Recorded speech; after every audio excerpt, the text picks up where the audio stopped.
I'm showing you exactly how to fix the Claude AI isn't working right now error, so you can get back to your chats immediately. The first thing you should do is the simplest. Just refresh your browser page. Sometimes the connection between your computer and the server gets a little bit stuck, and a quick reload is all it takes.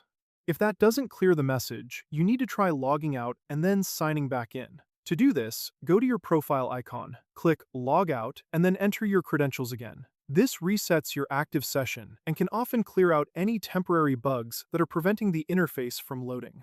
If you are still seeing the error after signing back in, the next step is to use a private window. On Google Chrome, this is called incognito mode, and on Microsoft Edge, it is an in-private window. You can open this by clicking the three dots in the top right corner of your browser.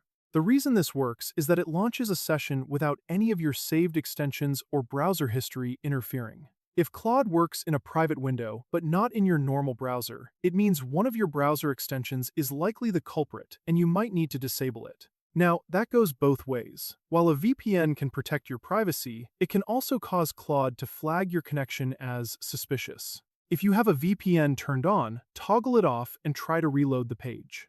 Another thing to check is your browser cache. Go into your browser settings, find the privacy section, and select Clear Browsing Data. Removing these temporary files gives the site a fresh start. The important thing is to check if the problem is actually on your end, or if Claude itself is down. You should go to a browser and search for Claude server status, or visit a site like Down Detector. If you see a huge spike in reports from other users, it means there is a partial outage. In my case, that is exactly what happened. If the servers are down, there isn't a setting you can change to fix it. You just have to wait for the engineers to resolve the issue.